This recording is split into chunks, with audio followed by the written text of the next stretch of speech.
नमस्कार प्रेक्षको, C news Pune वृत्तदर्शनमध्ये आपलं स्वागत. वारकऱ्यांची निस्वार्थ सेवा म्हणजेच विठुरायाची सेवा असे स्पष्ट प्रतिपादन सिम्बॉयसिस आणि राज साळवे यांच्या मेमोरियल फाउंडेशनच्या वतीनं वारकऱ्यांना देण्यात येणाऱ्या सेवेच्या विषयी गौरवोद्गार काढण्यात आले. सौ शीला राज साळवे यांच्या नावानं हा उपक्रम गेले 25 वर्ष सुरू आहे.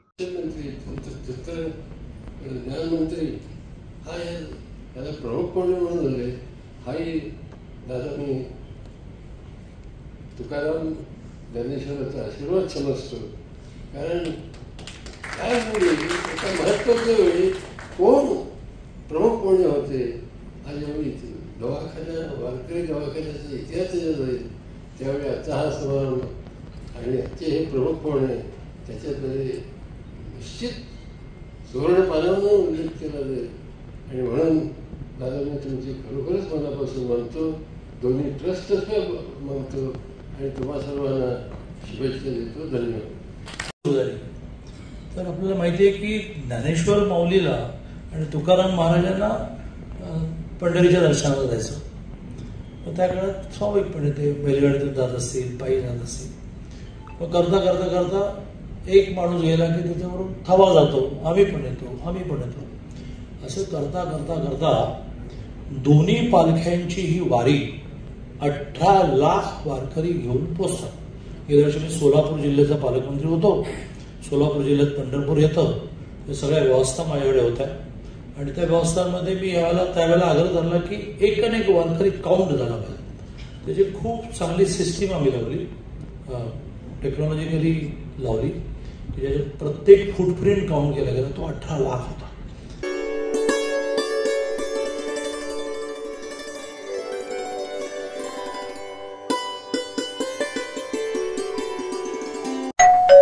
अहो उठा ना, ऑफिसला नाही का जायचं?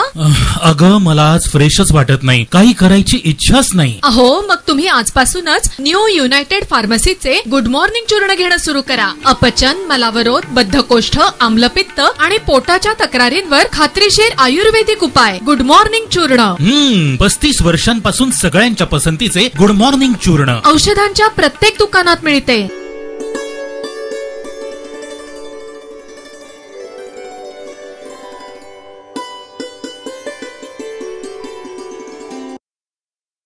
पुण्यामध्ये काल रात्रीपासून आणि आज पहाटेपर्यंत पावसाची संततधार होती.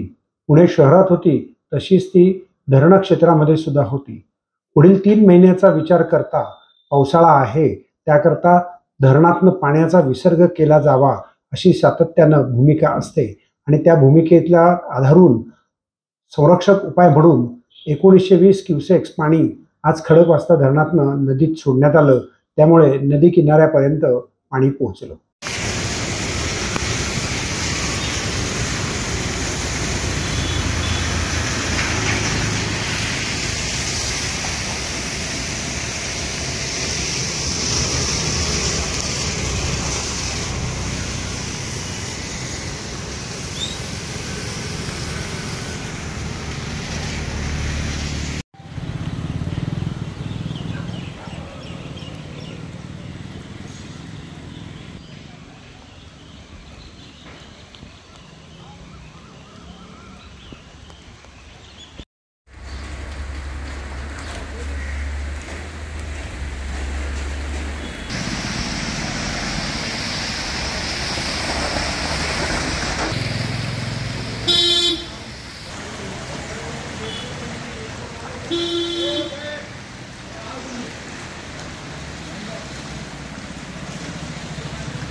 हा का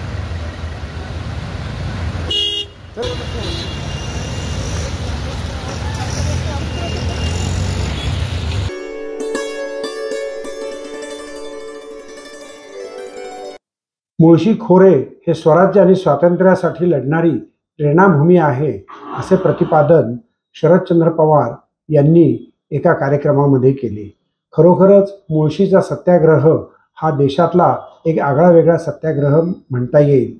त्याही वेळेला भांडवलशाही विरुद्ध समाज अशीच भूमिका त्यावेळेला या आंदोलनामध्ये दिसून आली.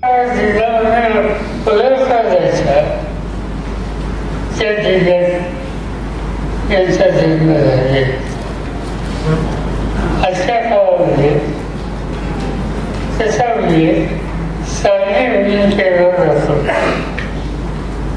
पण हा खरा असल्यानं एका कारखान्यामध्ये सातारा जिल्हा होता आणि सातारा जिल्हा हा महाराष्ट्राच्या इतिहासाची होती.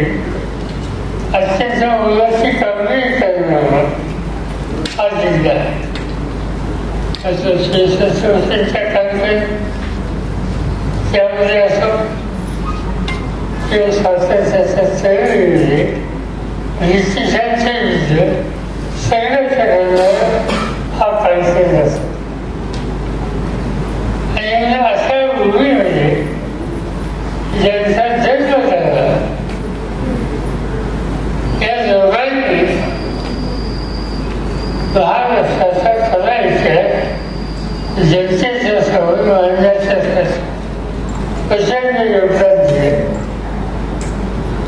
इतिहास हा संबंध बघितला तर या इतिहासाची वस्तू सगळं ही भूमिका काही तथाकथित विचारवंतांनी केली आणि त्याचं वास्तव शिष्य हे लोकांच्या समोर मांडण्यात त्या बाजूने जे काही प्रयत्न झाले त्या प्रयत्नामध्ये डॉक्टर जयसिंगराव पवार, डॉक्टर आनंद साळुंखे यांचा वाटा फार मोठा आहे.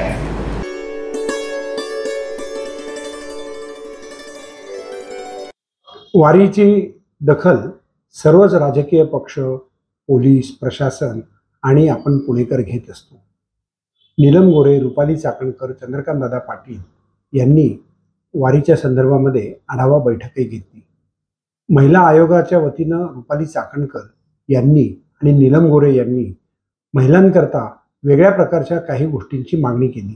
जाणून घेऊयात त्यांच्या शब्दात. त्यांच्या मागे तुला फिरायची गरज काय, त्यांच्या मागे जाऊन नाचायची. तर असे बदमाश लोक काही अति हुशार आणि अति स्मार्ट झालेले. रुपाली ते आपण जेवढे पुढे जातोय तंत्रज्ञानात त्याच्यापेक्षाही गुंड लोक पुढे जात आहेत आणि त्यामुळे महिलांनी संघटित होण्यासाठी केलेला उपक्रम अतिशय आनंदाचा आणि कौतुकास्पद आहे. दुसरा एक विषय येतोय सारखा मीडिया असेल तर त्यांच्यासाठी म्हणून एक बोलायला पाहिजे की आज दुर्दैवाने लाडक्या बहिणीच्या विषयावरती एक सातत्याने शासनावरती आक्षेप नोंदवला जातोय की अमुक एका विभागासाठी असणारे पैसे लाडक्या बहिणींकडे वळवले गेले. मला हा प्रश्न पडलेला आहे. काल आदिवासी बांधव सुद्धा माननीय राज्यपालांना भेटून आले आमदार आणि ते म्हणाले की आमचे पैसे काही वळवू नका. मला एक कळत नाही आहे की सरकारचे पैसे जे आहेत ते फक्त पुरुषांसाठी राखीव आहेत का? लाडक्या बहिणींसाठी समजा एखाद्या डिपार्टमेंटचे पैसे वळवले आणि ते लाडक्या बहिणींच्या पैकी ज्या आदिवासीच महिला आहेत त्यांच्यासाठी जर का गेले असतील तर त्या महिलांना लाडक्या बहिणींना द्यायचे नाही का पैसे? अशी महिलांमध्ये फाटाफूट करावी का? इव्हन मी अनुसूचित जाती जमातीच्या समाजासाठी असं म्हणेन की त्यांच्यामधल्या महिलांच्यासाठीच पैसे जर का सरकारने वळवले असतील तर त्याच्यामुळे अन्याय झाला असं कसं म्हणता येईल? म्हणजे सगळा सरकारचा पैसा जो आहे तो राज्यातल्या पुरुषांचा आणि लाडक्या बहिणींसाठी असलेला पैसा फक्त त्यांचा असं चालणार नाही. कुठलंही डिपार्टमेंट असो त्याच्यामध्ये स्त्रियांच्यासाठी त्याचा प्रत्यक्ष व अप्रत्यक्ष लाभ हा महिला आणि पुरुष दोघांनाही मिळाला पाहिजे हे राज्यघटना सांगते. आणि म्हणून शिक्षणामध्ये महिलांची बाकडी वेगळी, पुरुषांची बाकडी वेगळी, संडासांमध्ये महिलांचे संडास वेगळे, पुरुषांचे संडास वेगळे असं सारखं करता येणार नाही आपल्याला. आपण जिथे महिलांना विशेष गरज आहे म्हणून त्यांच्यासाठी स्नानगृह केलेली आहेत.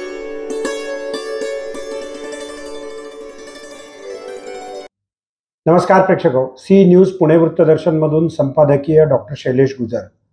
वारी आपल्या प्रस्थान मार्गावरती आलेली आहे. वारी पुण्याच्या दिशेनं प्रवास सुरू झालेला आहे आणि आता ती उद्या पुणे शहरामध्ये दाखल होते. संत ज्ञानदेव महाराज आणि संत तुकाराम महाराज यांची पालखी आता पुणे शहरामध्ये दाखल होईल आणि ती फर्ग्युसन कॉलेज रस्त्यावरून आपापल्या इच्छित स्थळी जाईल, म्हणजेच नानापेठ येथे पालखी विठोबा चौकात आणि निवडुंगा विठोबा मंदिरात त्या स्थिरावतील. 2 रात्र तिथे राहतील आणि तिसऱ्या दिवशी सकाळी 6 वाजता त्यांचा पंढरपूरकडे प्रस्थान होईल.